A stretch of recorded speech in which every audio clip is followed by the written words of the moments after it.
transition and climate change adaptation. I have the pleasure to moderate this session. We will have some online speakers and some speakers are in the room. We will have 6 speakers, so Natalie Moren from the Alpine Convention, Eleonora Mariano from PUFC Italia, André Comé from COE Energia Fina Osta, Simone Gottardelli from Fondazione Montagna Sicura, Jessica Schmidt from 42ax.com, and Aurelio Boniglia from Auvergne-Rhône-Alpes Energy Environment. I'm not going to speak too much. It's just the goal of this session is to really present how digitalization is now or will in a near future energy transition and climate change adaptation. And we are here now today. It's a very sunny day. We are more than 2,000 meters high. It's incredibly hot outside, so we can really see that the climate change is now happening every day, and I think the Mont Blanc is really, the Monte Bianco is really the perfect illustration of this climate change. And with the climate change come also the energy transition and the decarbonization of activity. I'm not going to be too long, so I want to give the floor to Nathalie Morel from the Alpine Convention that is going to set the scene about this digitalization activities. And after we'll go a bit deeper on some best practices. Nathalie, you can start. Thank you. Thank you very much, Etienne. And greetings to everyone from Innsbruck, where it's not so sunny as it was the latest days, but still quite warm for September indeed. So I will, sorry, you don't see my presentation. Okay, do you see it in presentation mode now? Okay, thank you.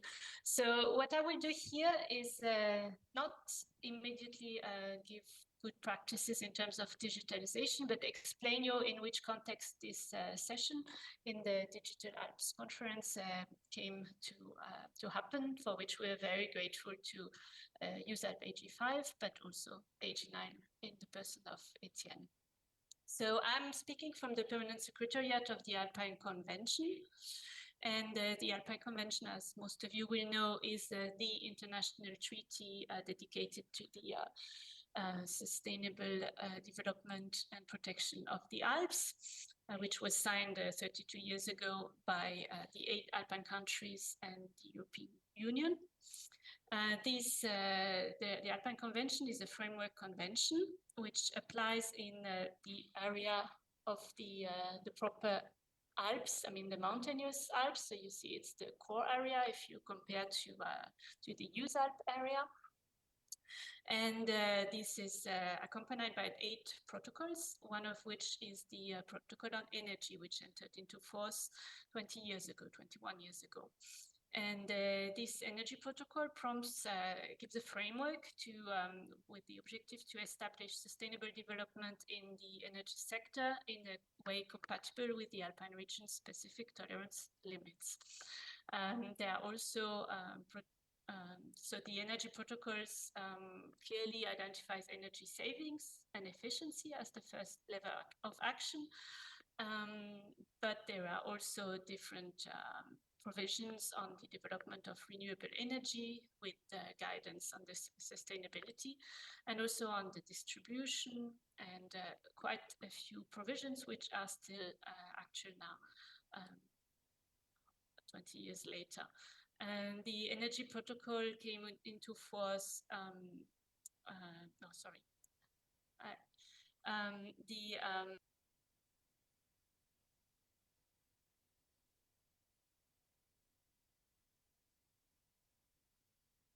We can't hear you. Yeah, sorry about that. I'm back. So yeah, the energy protocol is our main framework in the terms of energy, but we also have a protocol on nature protection, for instance, which also has some provisions on landscape protection and other factors which are always relevant to energy distribution and production. More specifically,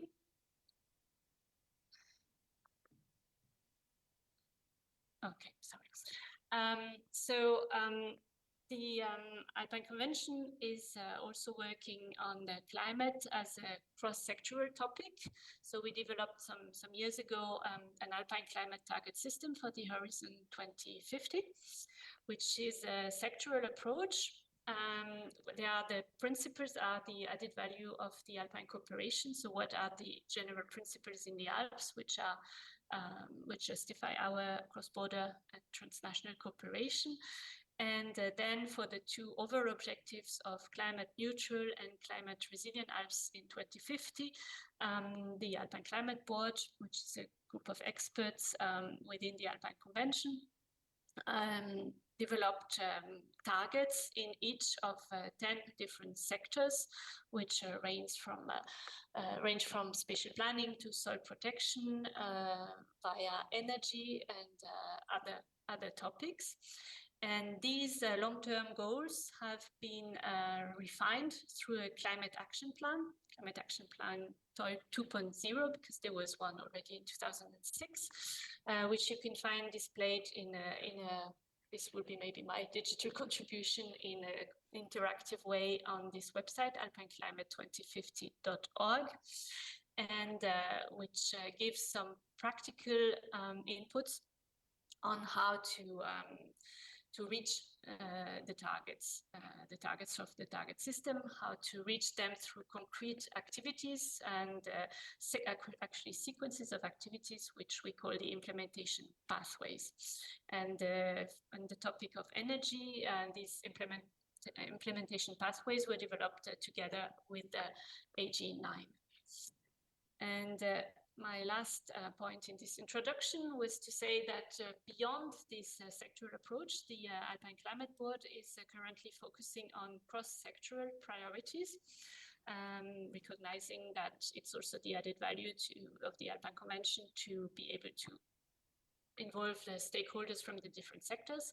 So there are 3 cross-sectoral priorities at the moment we are working on, and one is lifestyles, on which there was a little brochure produced last year, which you can find also on our website, and which gives practical examples and recommendations on how to provide the proper framework conditions for sustainable living, for climate responsible living in the Alps. So not just what the inhabitants need to do, but who needs to be involved to provide the proper frameworks. And on this, energy is a big topic.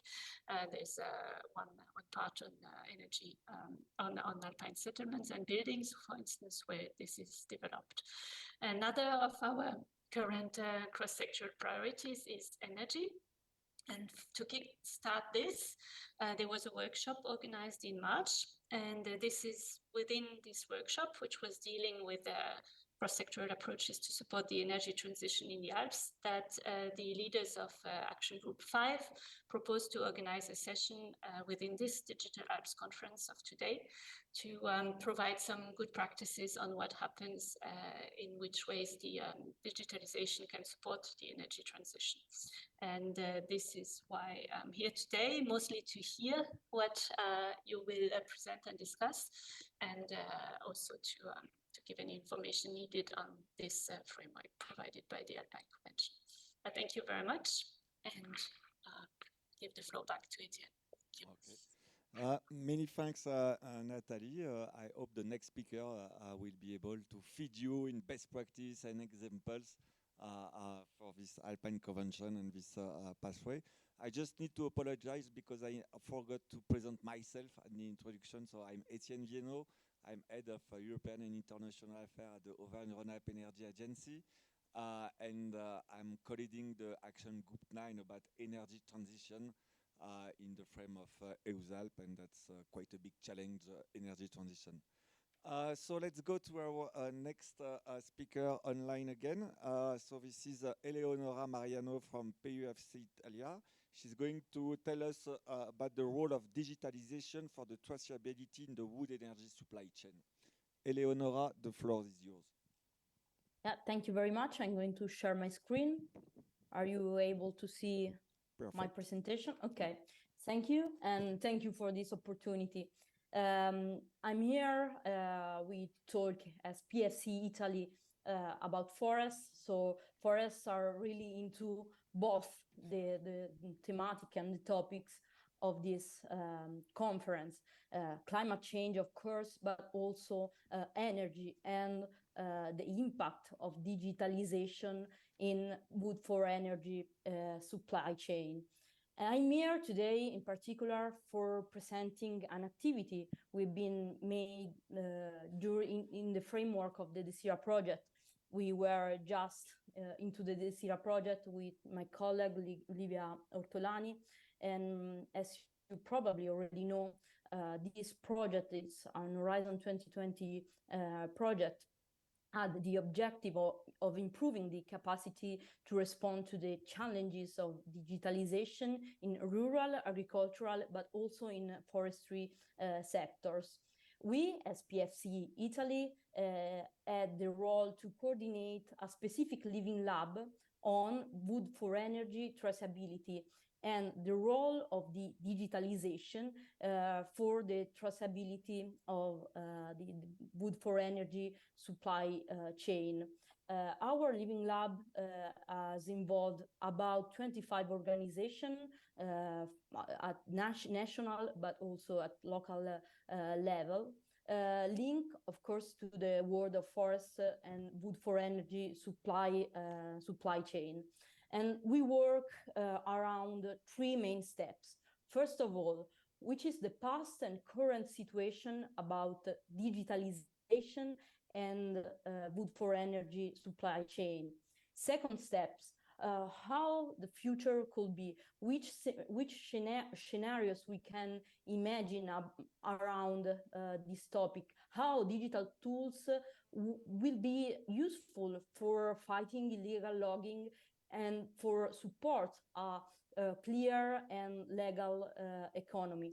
And last main step of our work, which has begun in 2020, is about politics. Which kind of politics could support a sustainable digital transition in this specific domain? About the past and the present situation, we, together with our stakeholders, make a picture of the actual situation, highlighting main problems, need, and condition we need in order to use in a sustainable way digital tools and instruments. Main problems, of course, we are talking at a national level, but I think that many points are really applicable to often to a lot of situations. First one, we know that in Italy, regarding sustainable forest management, but more in general, abandonment of inner areas, we know that we have a really great and important problem.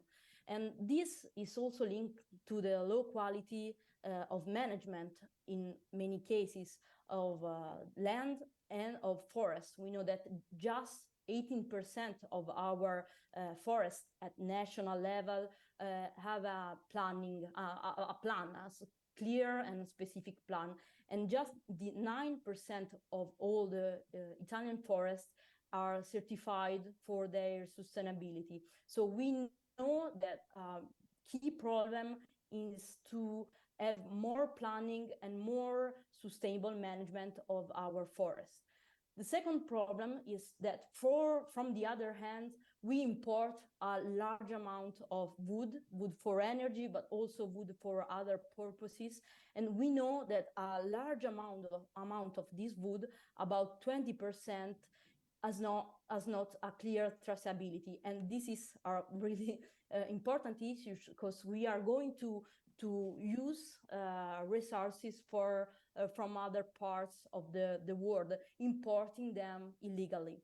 Then we know there is a decreasing number of inhabitants in internal areas and population, and forestry and forestry organization and farming are mainly linked to the internal areas. So this is mirror if we decrease with the total number of inhabitants, we of course will have problems regarding forestry and forestry sector in general. And then the last one, but maybe is one of the more pressing problems, the scarce connectivity and the coverage in general, which are the need that our stakeholders has been present during our online meetings. We were working in the period of COVID, so we had to switch our meeting from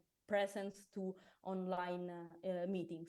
First one, we need more transparency in the wood for energy market. We know there is a large amount of wood coming abroad illegally, and so we need more transparency, and certification and ET tools could really help to go into this direction. Second, we need to push the demand for legal and sustainable products. And again, certification could play an important role. The last one, we need easy to use and affordable technologies for traceability that I can use also in my forest, also when I have no connection. Which are the conditions? The first one, the main, the key condition is that the use of digital tool is low and often limited to email, messaging, and word processing software. So we know that to date in Italy, for the Italian forestry sector, there is a, generally speaking, low use of digital tool. And in general, this situation is worsened by the poor internet connection on mountain area. So this is the picture, the frame we've been designed together with our stakeholder. But what about the future? So we've been also trying to make an exercise, let's call an exercise, around our scenario question. How will digitalization transform traceability in the Italian forest wood for energy sector to date by 2031? So we had been able to design 4 different scenarios. 2 mild scenario, better not best scenario, called digitalized and transparent forestry wood for energy supply chain, a path towards a sustainable forest bioeconomy, and a worst scenario called digitalization for traceability in the forestry wood for energy sector, a postponed chance. And then we also try to imagine a best case, an utopian case, and a worst case called escape from the forest. So this has been a really trying and challenging activities, but together with our stakeholder, we has been able to try to imagine a future taking in consideration different domain and taking in consideration different aspects. And this is our results. Just the last step, we were also able to try to design some policy recommendation, and we have been able to select 3 main points that our domain really need. So action point, but also policy recommendation linked to this 4 action point. The first one is the need to improve connectivity and access to digital service for people in general in mountain areas. One of our Living Land participants is a forest owner, and he told us, okay, I have point of sale, I have the electronic invoice system, but usually it happens that if someone asks me to pay with POS or with credit card, I'm not able to satisfy his request because I have no connection. So really, the first point is to improve in general connectivity and access to digital service. The second action point is linked to the planning for the development through new forms of cooperation among public, private, and people living in inner areas. The third point is linked to the capacity of public administration to support job creation and also maintain it in mountain areas. And the last action point is linked to the need of increasing the attractiveness of mountain territories, also thanks to the recognition of services that could be generated by sustainable land management. And here we are talking about biodiversity, but also sustainable management that could improve carbon storage in our forests. And this is the last point. I hope to are in time. Yeah, many thanks, Eleonora. It's very interesting and shows some very interesting scenario for the future. We're going straight to André Comet, that is close to me, that is going to speak to us about digitalization and renewable energy communities. Yes, thank you. I'm say something about the energy transition and the renewable energy communities with a focus on the Aosta Valley and on the digitalization. I don't know if okay.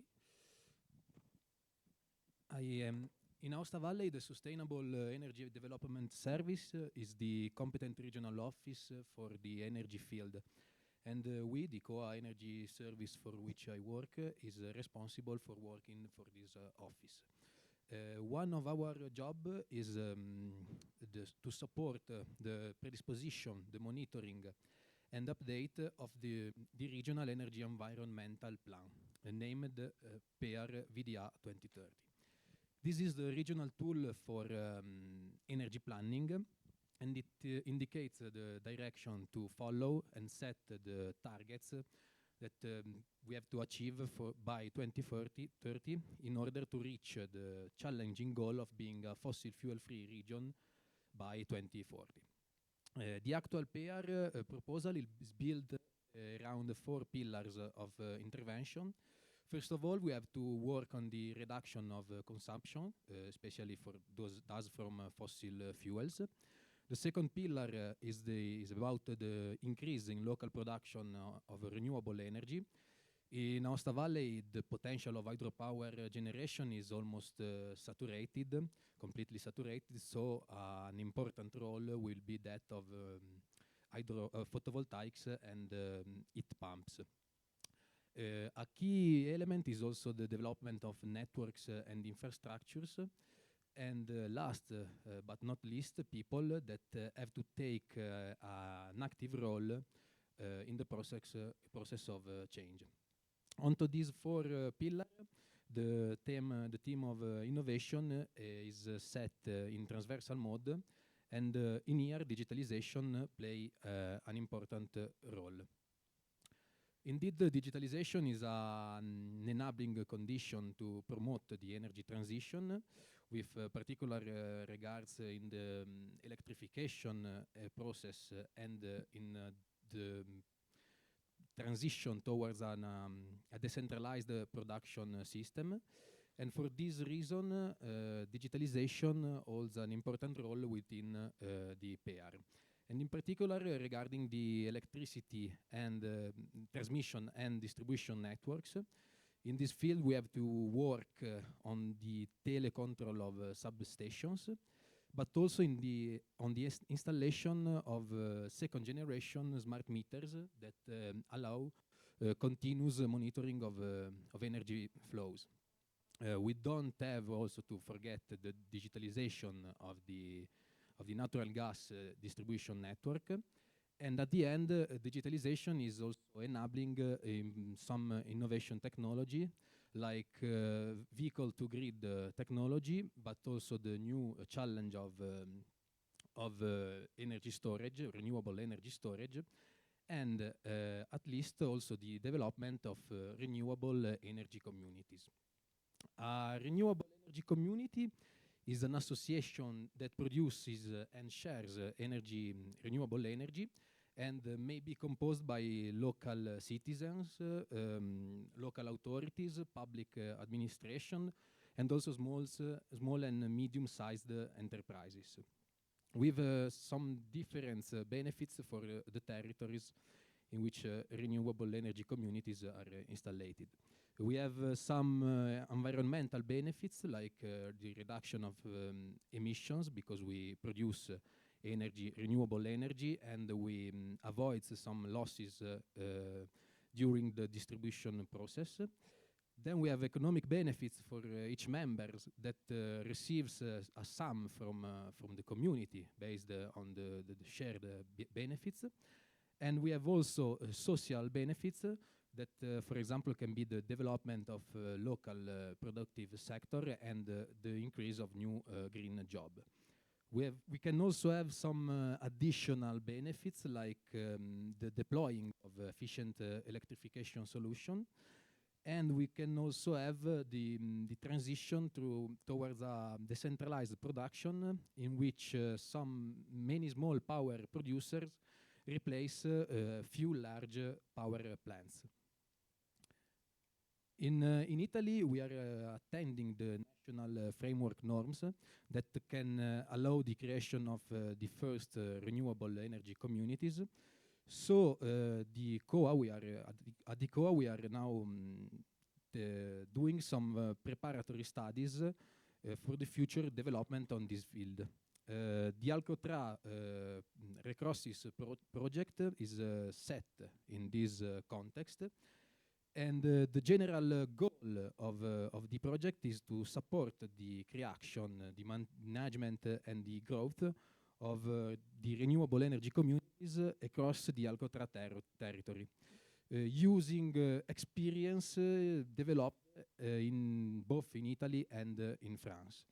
We have some specific goal that, for example, I think the most important is the one that want to create some one-stop shop to start up technical support for people who want to create and to maintain energy community. Thank you. Thank you very much, André. We wish you plenty of success in this Alcotra project, and please keep us updated on the results in the future. For sure, digitalization can play a great role in balancing the grid and with this decentralized production by citizens and public authorities. We're going now with Simone Gottardelli from the Fondazione Montagna Sicura. I'll give you if you need it. Thank you. So the floor is yours. Thank you very much. Good afternoon, everyone. My name is Simone Gottardelli. I work in Fondazione Montagna Sicura, and really our focus is not really energy transition, but today we just want to show you some example of climate change adaptation and the training process. And this context is some example from EU project. So I switch to the next slide. So Fondazione Montagna Sicura is based here in Courmayeur, so we play at home today. We are instituted by a law of Aosta Valley region in 2002, and our mission are risk and climate change, glaciology, glacier risk, snow and avalanche, sustainable development, specific in around the Espace Mont Blanc area. Mountain medicine and safety in the mountain. In our foundation, we have 2 areas dedicated to the research, one on glacier area, one on snow and avalanche area, and there is also an area coordinated by himself that works on training area.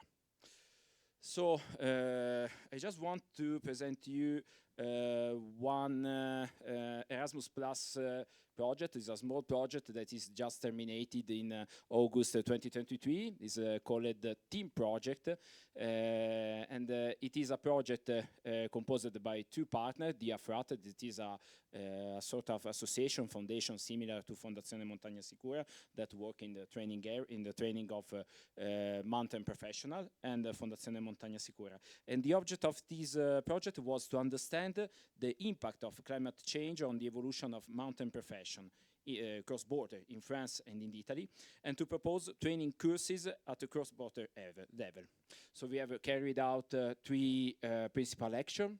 The first one, an online service for the mountain professional in order to understand the need and the lack of knowledge in terms of training in our sector, and what they expect in terms of training concerning climate change, because we know that the mountain is changing with climate change, and so also the profession have to manage, have to be resilient faced to climate change. We have had also a workshop day in Chambéry in 2022, and in 2023 we have carried out two participatory workshops, one in Aosta Valley and one in France, in order to finalize a final roadmap. In French we have called it a feuille de route. And so the final goal of this feuille de route was to contribute to the evolution of continuing training in mountain profession in order to better adapt to the effect of the climate change.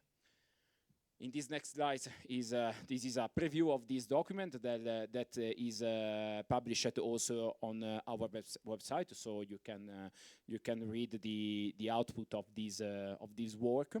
And we have not had no time to think, because we have just started with a new upcoming project that is a lot similar to the team project that it called TIMT.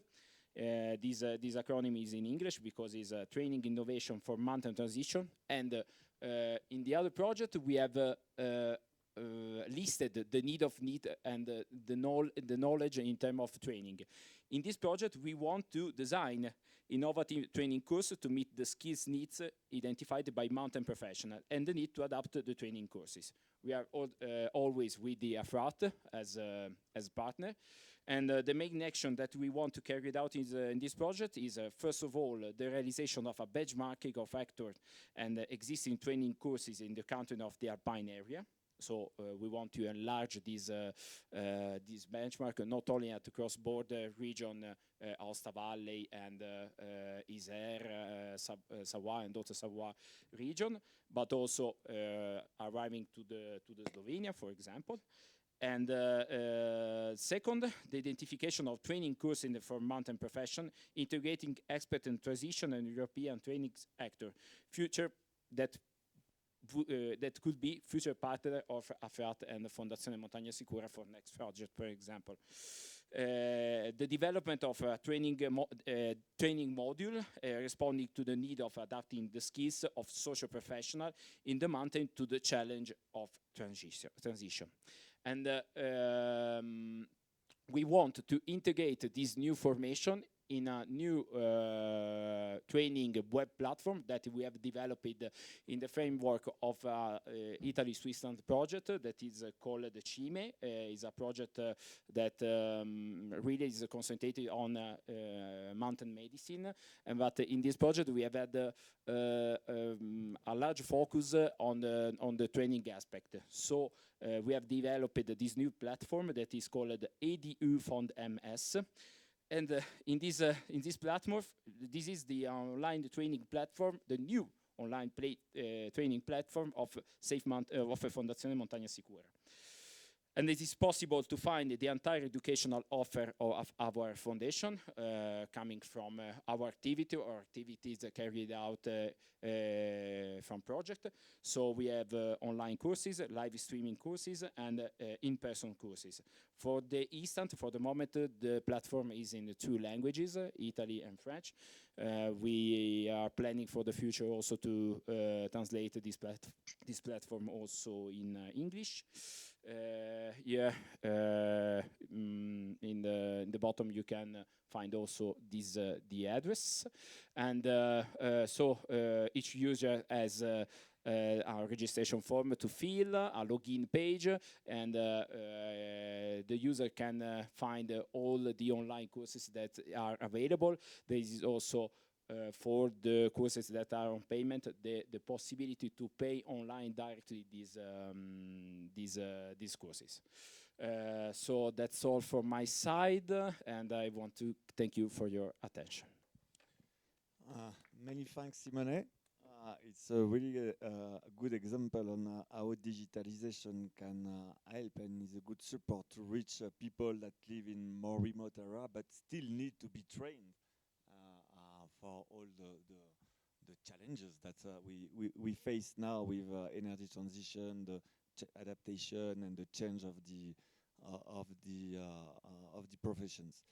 As we are running a bit late, we're going right to Jessica Schmidt from 42hacks.com.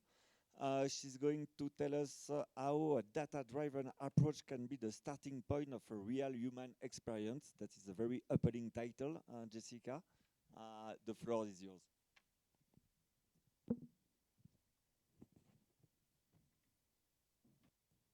Yes, thank you very much. Just trying to put this into a view that you can see my whole screen. This should be better, right?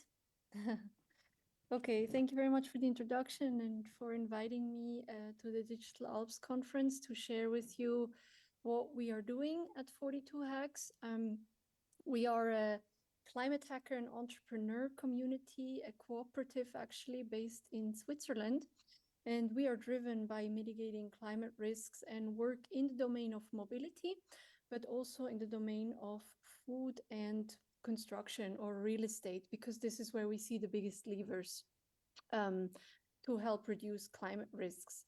And what I want to share with you today is the fact that we found that the topic of climate and traffic are highly polarizing topics. So no matter who you talk to, everyone has an opinion. Sometimes people get frustrated, they get angry. You see here a recent picture from the news. People are gluing themselves to the asphalt. Jessica, we are still on your first slide. Oh, how come? Yeah. I don't know why it's not switching. Yeah, it's better. Okay. It's weird, it worked earlier. So I just try to make it as big as possible for you, okay? Thank you. Okay. So yeah, this is the picture I prepared for you because I'm sure you've seen it yourself. Angry climate activists glue themselves to the street and we really don't see a solution in that. Yet everyone knows and everyone is annoyed by traffic jams. And this is where you can start to have a more constructive conversation. So we asked ourselves, well, what if we could see in every corridor, in every route, in every street, in every municipality, every corner of Switzerland, really, if these people stuck in traffic jams could be faster, for example, on that same trip using the bicycle, using public transport, or if that's the green speech bubble, or if they would be a little bit faster and not lose the 10 minutes that they usually spend on the first or last mile, for example, because they live too far away from a train station or there is no solution yet. If we would optimize that, these people could also choose a different route and then actually free these highways that we have for the people who really need the car. There's no other option for them, maybe for personal or professional reasons that they need to take the car. And so with this aspiration, we entered a conversation with governmental bodies, with transportation companies, the biggest ones in Switzerland, actually. And we told them, you know, we can analyze all this mobility data. We're actually doing this since over 2 years because we love mobile phones. We take them everywhere we go. And with mobile phone data, we see 100% of the mobility behavior in Switzerland. We see the historic mobility patterns and what leads to these traffic jams, where people are coming from and where they're going. And we see also the current state. So if you like, real-time data. And we see this down to 1 square kilometer to be precise. Of course, all this data is anonymized, but it gives us unprecedented insights into these mobility patterns. And with that, with this power of data or digitalization, and the artificial intelligence we built around that, we can approach decision makers, for example, on a municipality level, or in our case, cantonal level, and we can help them make better decisions. Like, do we really need more highways? Is this going to solve the problem? We think it's not even going to keep up with the population growth that we have in Switzerland. We're reaching 9 million people. Space is very, very limited here, given the Alps and the lakes and whatnot. So we try to find better solutions. Here you see a screenshot from our AI, from our artificial intelligence cockpit. So we can identify hotspots, and we think it's very important to understand traffic really well down to a regional level in order to alter it and introduce powerful measures. And so what we do with all this, we approach, as I said, decision makers, not only in the middle, as you can see, municipality or city representatives, but we also talk to big employers. We also talk to the companies with, for example, 1, 2, 3,000 employees who cause a lot of this traffic. Or we talk to shopping malls or leisure facilities. So, for example, skiing areas. And last but not least, and this is an example I brought with me for you and that actually got me invited to speak here, we try to allow citizens down to individuals like you and me to take action in this regard.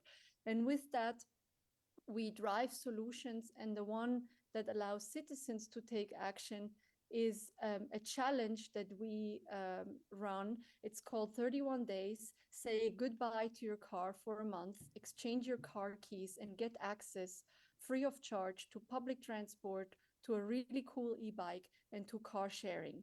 And try to break your own mobility habits. Because everyone who has ever tried to change a bad habit knows how hard this can be. Yeah.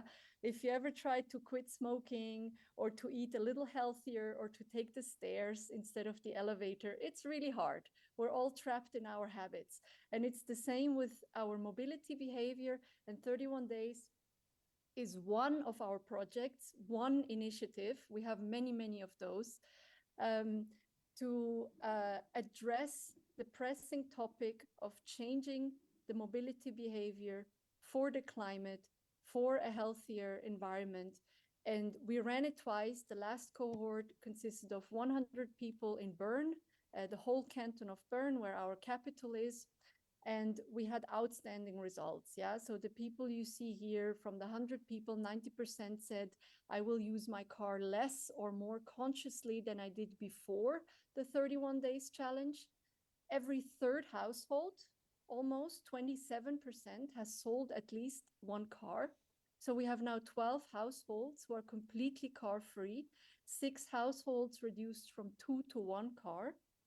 And they just completely changed their behavior, now relying more on bicycle, going by foot, taking their children on the train to school, And last but not least, for you who work in marketing, you might know the Net Promoter Score, the satisfaction score, was very, very high with a score of 79. For those who are not familiar with this score, it usually correlates with virality. It means you tell your friends and family about it. And in comparison, the Apple iPhone has a score of 63. So now we're planning to scale 31 days. We just obtained the Mobility Award as an international showcase project from VCE in Vienna. Really nice recognition of our hard work. And we want to take 31 days as one citizen initiative beyond Bern, beyond Switzerland, and we're looking to scale that. So this is one inspiring best practice story I wanted to share with you. Here you can see the partners we're working with on the AI, on the data side, but also on deploying possible solutions for municipalities, for employers, and for the people themselves. Thank you very much. Thank you very much, Jessica. I think it's a really great example how intelligence artificial and all these data are not produced only for the pleasure to produce data, but how they can really support a behavior change. And we know how important is the behavior change in the energy transition. Our last speaker is Aurelio Bonilla. I know him very well because he's one of my colleagues. He's going to present us Climastory is a support tool for climate adaptation. Aurelio, the floor is yours. Hi, thank you, Etienne. Thank you very much, everyone. I'm going to share my screen now.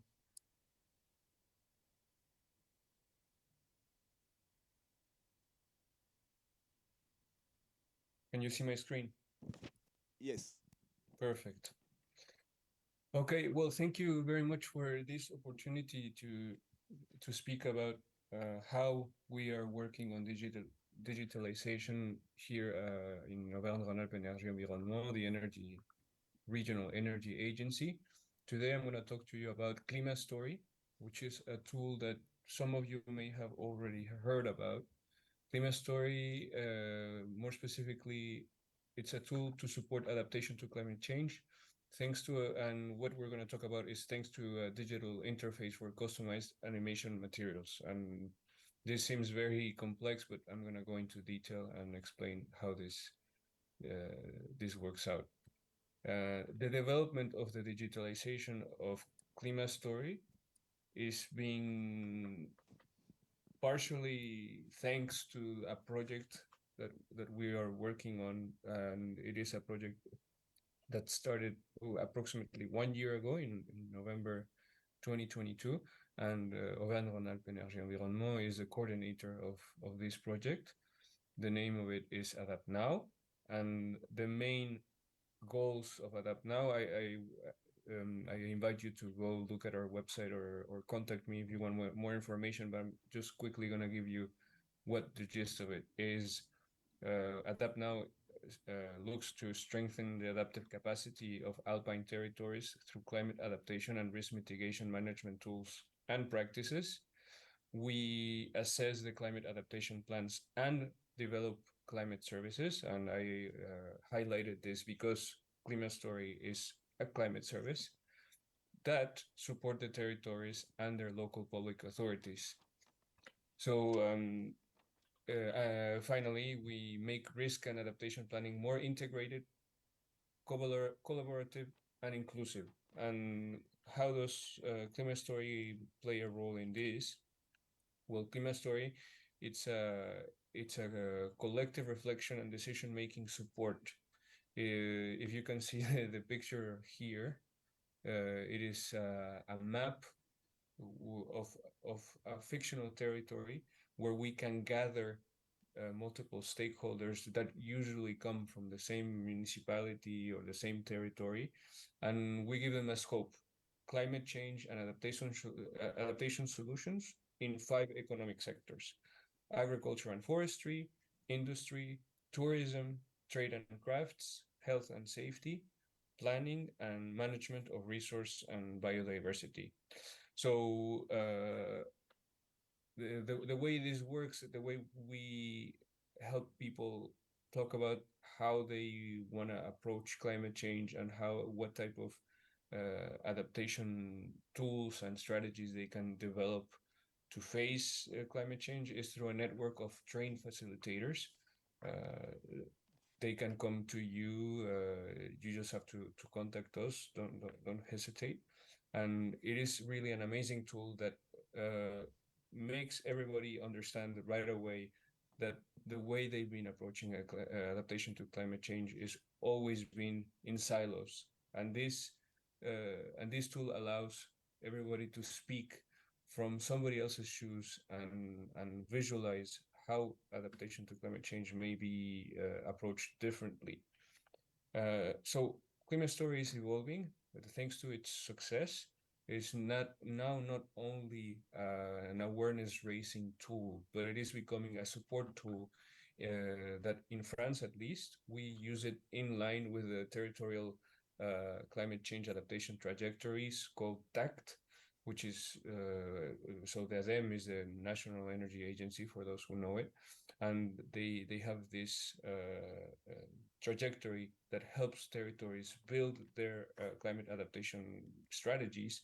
And Klimastory comes to help this trajectory and make it much more inclusive, in which instead of having a document being passed around between the services of the municipalities, they can come together and use Klimastory, use not a fictional territory but the actual territory that they are working on, and bring in not some fictional context or anything, but really bring all the context gathered throughout the trajectory pathway, and they use this to build a stronger strategy. And this really is a strategy that is going to be used for the future. So Klimastory is really gaining a lot of strength. Local authorities build their climate change adaptation policy from the vulnerability assessment, and Klimastory, and this trajectory can go all the way to the evaluation. So it really has a strong impact. And where does the digitalization come in Klimastory? So, as I was saying, usually Klimastory works in a fictional territory, but this is in order to help the participants really dive into the session.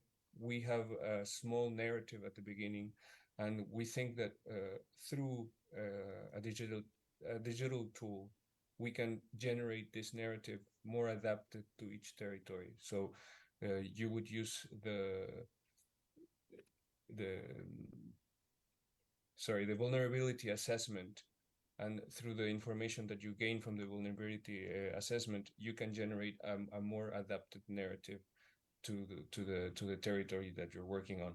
So some kind of answers that you would find to respond to would be: what are the main hazards to consider?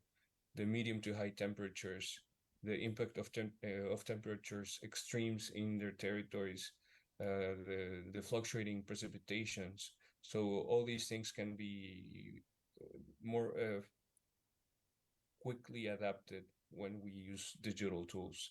And then finally, the map, because instead of generating a map every time and spending a lot of time developing these new maps, I didn't mention what territory this is, but it is someone who's working with us, who is wanting to develop this trajectory, and they requested for us to build a map for them. So this is taking a few weeks to develop, and if we use digital tools, we can speed up this process. I guess this is it. I don't know if you have any questions regarding how we are using digitalization to develop Klimastory. Okay, thank you, Aurelio. I think we are running a bit late because we need to be in 10 minutes in the conclusion room. So we just have 5 minutes. I like to, for every speaker, maybe in really in few words, because we are here in the EUSALP conference. EUSALP is also a political framework. So my question for all speakers, if you have some inputs to share, is what would you wait? What do you expect as a, let's say, evolution of the political framework to really to promote and enhance the use of digitalization in the best practice that is true us in natural resources, training, renewable energy communities, adaptation and supporting tool. So just in a, but be quick, really, you have like 30 seconds each, or if you want to say only one word. I know it's difficult, but I like to take this of you. There's no order, so just jump on the floor. And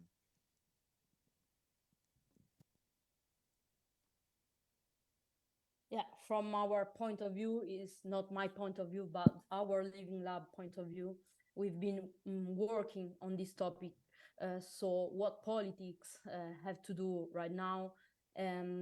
First of all, I have to say again, the need of accelerating the national plan for ultra broadband, and also give a sort of facilitation to the access of digital services. And for Italy, this is really a key point. Give support also for the training. In Italy, we know that the knowledge about digital tool and a sustainable use of digital tool is really low. So we need really to work on it.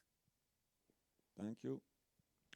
Thank you for your suggestion. I don't remember your name. Eleonora. Eleonora. Eleonora, I just want to add that we hope from the political part a boost to the ultra broadband fiber map in the mountain region, in order to not to create the possibility to populate the mountain, because if you want to access to the online the online web to some contents, is important to have a good connection. But we have to boost also this problem is more present in the mountain. You mean about the infrastructure? Infrastructure, yeah.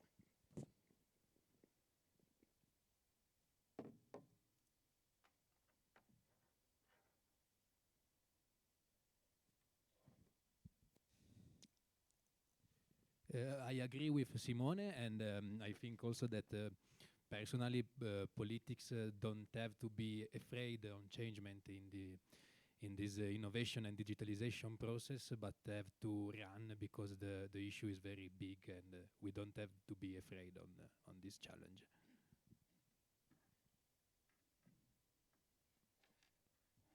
Maybe linked to that, I would love to see courage, and also the courage to invest into novel paths and slightly crazy ideas, and to take the data that can be provided seriously, and also take it into consideration to make better decisions.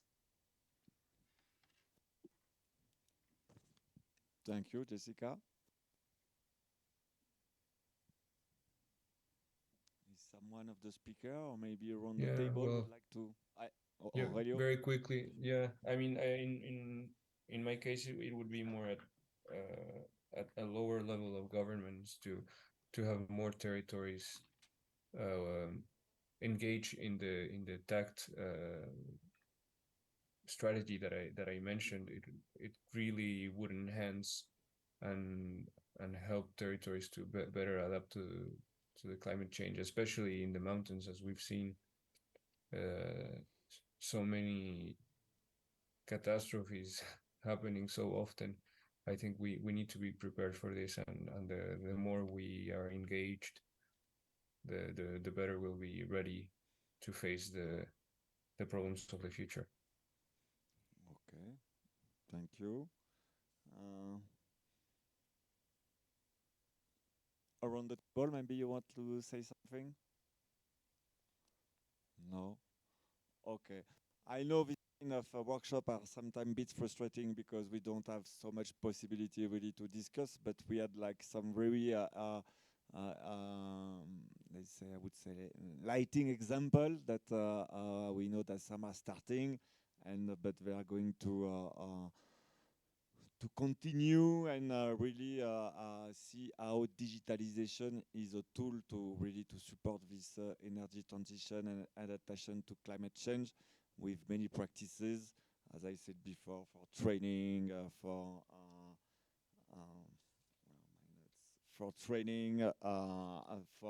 let's say transparency of natural resource and attractiveness of the mountain territories.